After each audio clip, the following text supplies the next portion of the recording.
Popcorn Junkies, how are you? This is a review. I've wanted to put this movie review out. This is one of those films that you feel has to be given every little pump of exposure or attention given to it as possible. So this film is Anatomie of a Fall. This is a French, German, English film. Those are the languages it's spoken in. I think it's a principally French-funded film.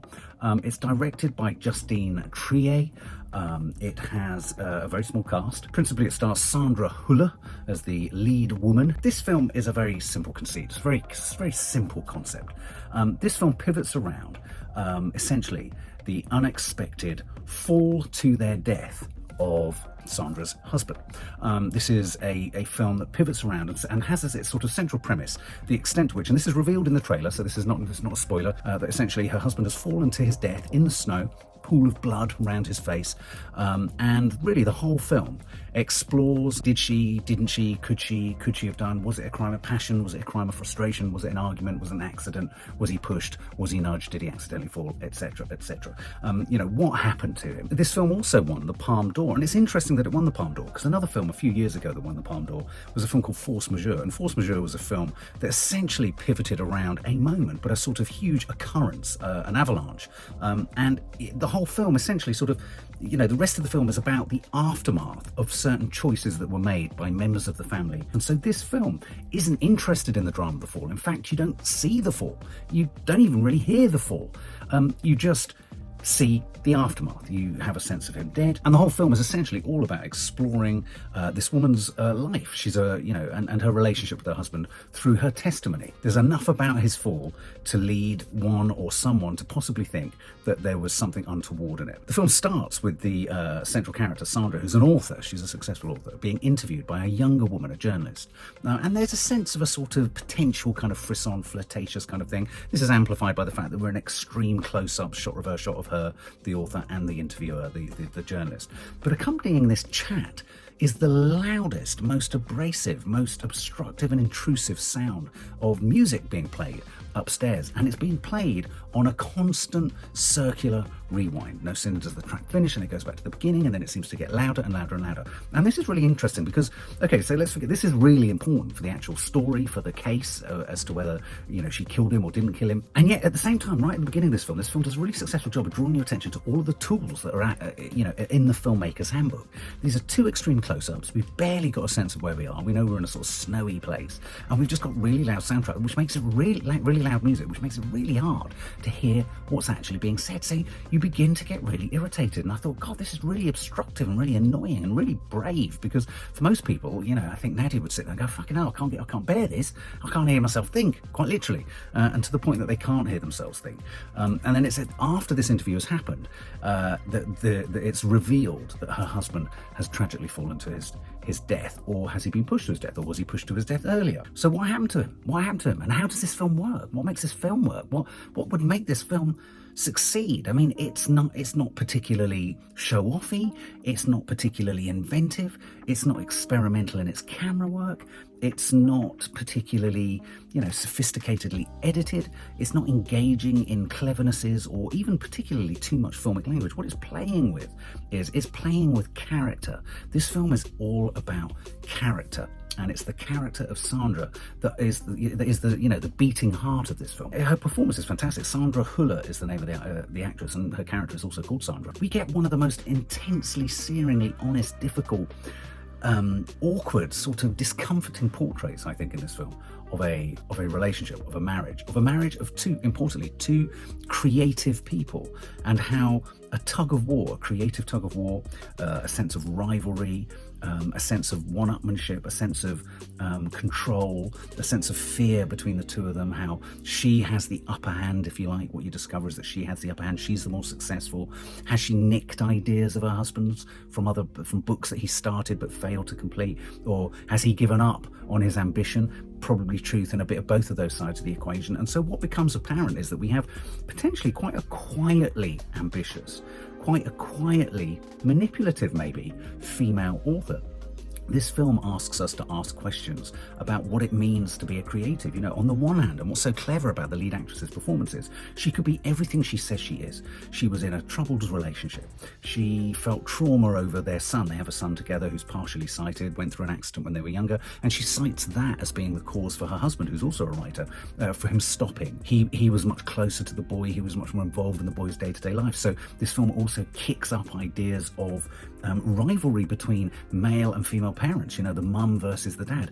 Interestingly, she's obviously had affairs or flings. She's also bisexual. There's also this frisson with this journalist at the beginning of this film too. So there's the suggestion that perhaps their relationship was under sort of pressure because she was finding her sort of sexual sort of satisfaction and sexual interest elsewhere and not with him. And yet, meanwhile, he was perhaps feeling emasculated because he was the main carer of the child, this child who he kind of felt a huge responsibility for this child's accident and never really could get over that, whereas she, in a sense, could. So this film sort of treads around all that stuff of, okay, well, there's one way of viewing her is, she's a really manipulative, Machiavellian, self-serving, ambitious, ruthless, sort of narcissistic, kind of do anything and use anything in her life to create fiction. So, there's a moment in the courtroom later in the film when they're sort of, trying her, if you like, to see if she's guilty of murder. They're sort of, they read from her books, and we discover that so many of her books and so much of her writing is based upon her real life traumas. To what extent did she eclipse her husband? To what extent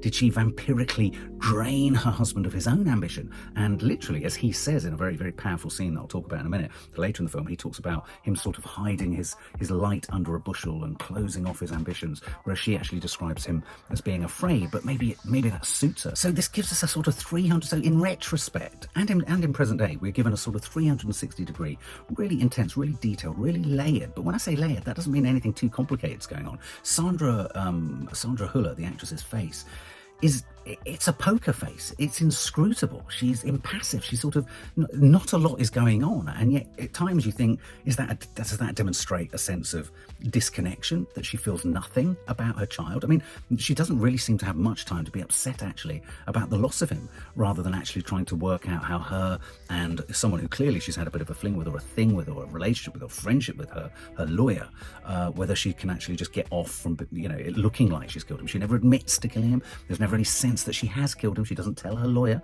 who's a close friend, or perhaps someone that she's had a bit of a sexual thing with. She doesn't reveal to him that, she pushed him. But could this whole film actually be an elaborate sort of alibi between the two of them, covering up for something that they knew was an inevitability? And so you have this sort of portrait of her with no bells, no whistles, no cleverness, a few flashbacks. We move into court scenes. I mean, it's described as a courtroom drama. That doesn't really do it. That always runs the risk of sounding really dry. I have to say though, if this is a French court, things are done differently there. The prosecutor will ask someone in the docker question and then ask the person who's being accused of murder something. So, and they're allowed to talk to each other. It's a lot more sort of discursive. And so we're asking this question, or I was asking this question. Maybe no one else was. I was asking myself, are we actually witnessing a narcissistic monster who's managing to turn all of her relationships to her own advantage? Who's actually managing to hide behind this quite sort of benign, sort of inexpressive front and facade, and by hiding behind it, she's actually hiding a sort of psychopathy and a deeply disturbed kind of sinister, self-serving ambition that doesn't mind throwing her husband off a ledge or what. Her defence kind of moves towards, and the defence that she kind of throws up is the idea that his resentment and his frustration and his upset around her success versus his success led to him potentially killing himself. So she tries to mount this idea that he might have killed himself. Could he have killed himself? He might have killed himself. He might have fallen. A lot of attention is given to the kind of the forensics, that if he fell, he couldn't have fallen a certain way. There are 2 blood splat marks that meant that he couldn't have been pushed, or he must have been hit. So there's the suggestion he must have been hit hard before he fell, because he wouldn't have been able to fall in the way that he did. What makes this film actually so successful is it's so convincingly and in a layered fashion possible that she did it or that she didn't do it. If I was to give you my sense of things, I think she did. I think she's potentially a really sinister, she's almost a sort of indie cinema, French cinema, indie noir type film version of the character from Misery. She's a nutter. I think she's a nutter. I think the child is petrified. I think the fact that the child has this sort of partially sighted injury, so he can't see too much, and even when he gives evidence, it's kind of unreliable evidence. And there's a real tense kind of relationship between, you know, what does he really know about their relationship? What does he really know that happened? And was he pulling for his dad? And does he know that what his dad was like? Was it a more aggressive and angry relationship than perhaps we know? Or does he know that actually he knows that his mum did it? Does the boy know that his mum did it? But he also knows that he's only got his mum.